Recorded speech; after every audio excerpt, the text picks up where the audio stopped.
Mitra TA TV, pembangunan daerah merupakan bagian integrasi dari pembangunan nasional yang diarahkan untuk memberdayakan masyarakat dan mengembangkan kapasitas daerah serta keserasian laju pembangunan.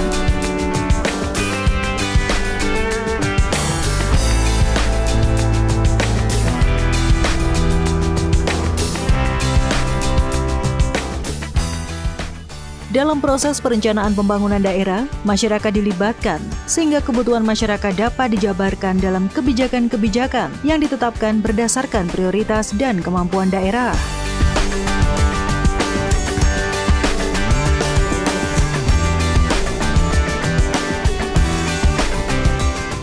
Sehubungan dengan telah selesainya pelaksanaan kegiatan pembangunan tahun anggaran 2020 di lingkungan pemerintah Kabupaten Semarang pada hari Rabu 23 September 2021 bertempat di Aula Kantor Kecamatan Bandungan, dilaksanakan peresmian proyek-proyek di lingkungan pemerintah Kabupaten Semarang tahun anggaran 2020.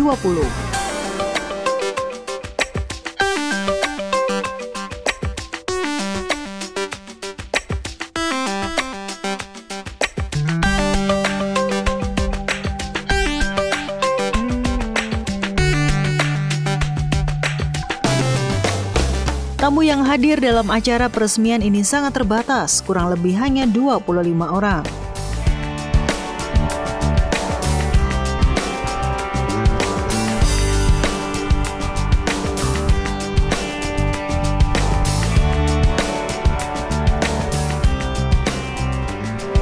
Kita semua berharap agar program pembangunan ke depan berjalan dengan baik, dengan lancar, dan semoga pandemi COVID-19 segera berakhir, agar ekonomi masyarakat bangkit, kehidupan masyarakat bisa normal kembali. Terus sekalian yang kami hormati, terkait dengan kegiatan-kegiatan proyek-proyek pemerintah Kabupaten Semarang yang telah selesai dilaksanakan, saya sampaikan ada bangunan pasar, ada pembangunan di bidang pertanian dan usaha tani, irigasi. Di bidang kepulauan ada bangunan jalan, jembatan, dan juga irigasi, dan juga di bidang kesehatan, di bidang pendidikan dan sebagainya. Tentunya setelah dibangun bisa dimanfaatkan secara maksimal dan rangka meningkatkan pelayanan secara langsung kepada masyarakat. Dan saya minta kepada semua pimpinan OPD untuk merawat pembangunan yang saat ini nanti akan kita resmikan bersama. Lalu sekalian, juga saya terima kasih Pak Ketua DPRD beserta jajaran DPRD Kota Semarang, kepada Forkompinda yang telah mendukung terkait dengan pelaksanaan pembangunan yang ada di Kabupaten Semarang, dan juga saya terima kasih kepada Bapak Ketua DPRD Jawa Tengah, Bapak Gubernur Jawa Tengah, dari kementerian terkait yang telah bersama-sama mengalokasikan anggaran Kabupaten Semarang dan berangka percepatan pembangunan di Kabupaten Semarang. Dan tidak kalah penting, kami juga berterima kasih kepada semua pimpinan organisasi perangkat daerah, jajaran Musbika, Bapak Ibu Kepala Desa, Kepala Kelurahan yang telah bersama-sama untuk melaksanakan kegiatan ini. Dan juga kami juga terima kasih kepada semua pihak masyarakat Kabupaten Semarang yang telah bersama-sama mendukung pelaksanaan pembangunan di Kabupaten Semarang yang kita cintai ini. Terus sekalian yang kami hormati, yang terakhir saya berpesan, walaupun Kabupaten Semarang saat ini masuk level 2 pandemi COVID-19, tetapi jangan sampai lengah, ojo lengah. Kita harus bersama-sama untuk terus mematuhi protokol kesehatan, untuk selalu bersama-sama memberikan pemahaman kepada masyarakat terkait dengan pentingnya untuk vaksinasi. Karena ini kita akan menunjukkan terus agar vaksinasi ini biar targetnya bisa maksimal, dan nanti untuk mempertahankan level 2 50% jangkauan target vaksinasi Kabupaten Semarang 830.000, dan tidak ada 419.000. Ini untuk mempertahankan level 2, dan kita berharap Kabupaten Semarang nanti bisa turun ke level 1. Amin.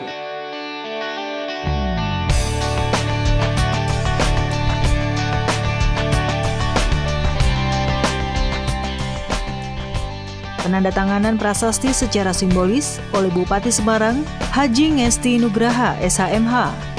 Prasasti yang ditandatangani diantaranya pembangunan lapak Los Bandungan dan pembangunan gedung parkir RSUD Dr. Gunawan Mangunkusumo. Dengan terjadinya pandemi COVID-19, sumber APBD mengalami pengurangan mulai dari pendapatan asli daerah, dana alokasi umum, atau dana alokasi khusus. Secara otomatis sangat berpengaruh terhadap program-program yang telah dirancang sebelumnya. Bahkan banyak program yang dibatalkan, terutama yang menyangkut fisik.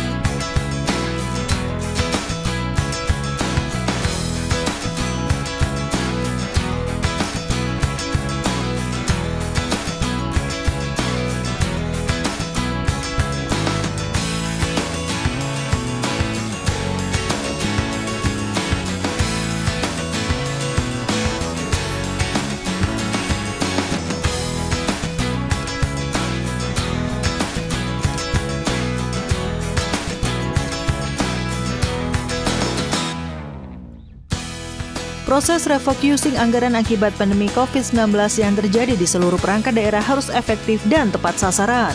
Anggaran harus direalokasikan untuk menunjang kegiatan tentang percepatan penyesuaian APBD tahun 2020 dalam rangka penanganan COVID-19 serta penyediaan jaring pengaman sosial serta penanganan dampak ekonomi. Tujuan penataan Bandungan yaitu menata kawasan Bandungan sebagai tempat wisata yang aman, tertib, lancar, dan nyaman, serta mengurangi kemacetan arus lalu lintas, terutama saat hari libur, sehingga dapat memberikan fasilitas tempat parkir yang memadai. Tahapan penataan dan penempatan pedagang tidak dipungut biaya. Penataan pedagang berdasarkan komoditi atau zonasi yang ditentukan berdasarkan hasil kajian tim yang dilaksanakan berdasarkan undian atau kesepakatan antar pedagang dalam zonasi.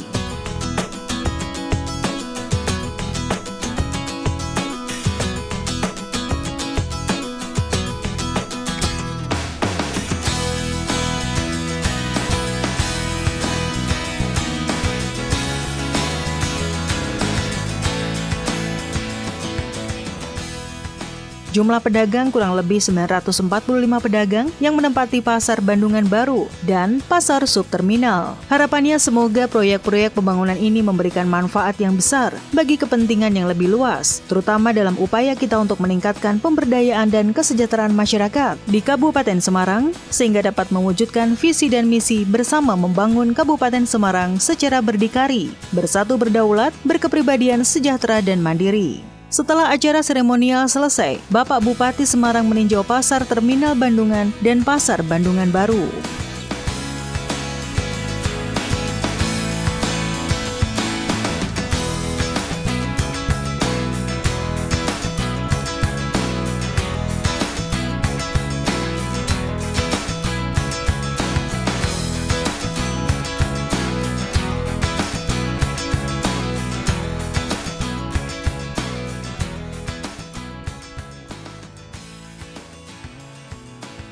Setelah dari sini Pak, tanggapannya gimana Pak untuk pedagang-pedagang Pak?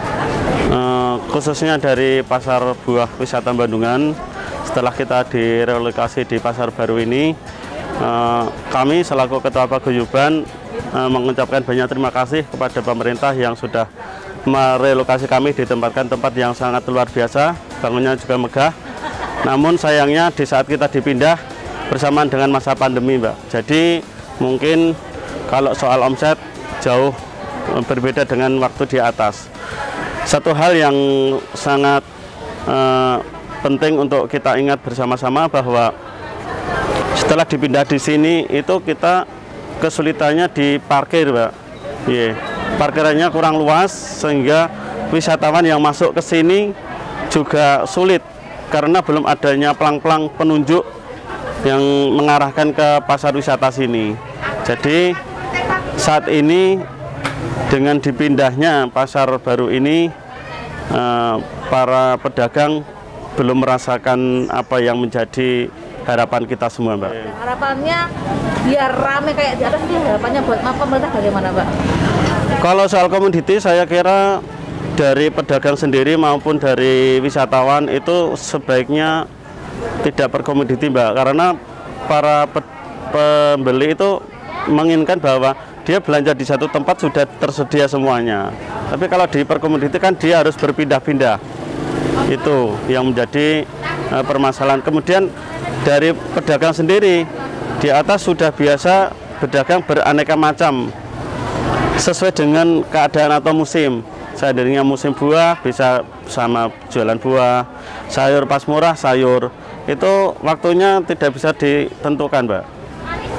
Seperti itu. Nah, saat ini kalau kita di perkomoditi, sementara tempat parkir yang ada di depan ini belum disiapkan secara maksimal, apalagi dulu pernah dijanjikan oleh pemerintah Diskiperindak bahwa untuk para pengunjung atau wisatawan itu masuknya di subterminal yang atas sana, Mbak.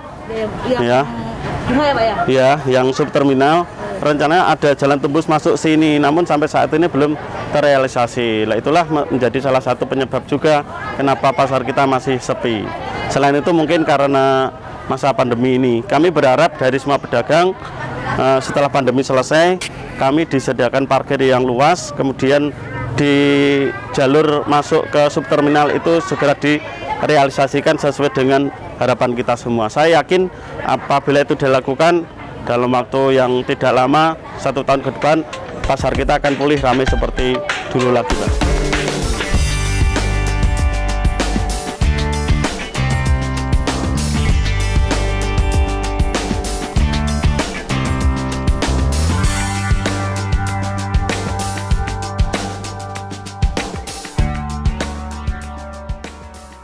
Tanggapan setelah pindah di sini gimana, Mbak? Ya, alhamdulillah semakin baik. Di sini penempatannya lebih luas, terus tenang gitu untuk kita tamu itu milih-milih lebih tenang. Kalau dulu di atas kan di pinggir jalan, jadi ini agak tergesa-gesa gitu, takutnya kalau macet. Nah, kalau untuk harapannya, Mbak, harapan ke depan? Harapannya semoga sini lebih lebih bagus penempatannya, nanti tamunya lebih banyak, perekonomiannya juga lebih naik lah. Untuk semua pedagang biar lancar gitu.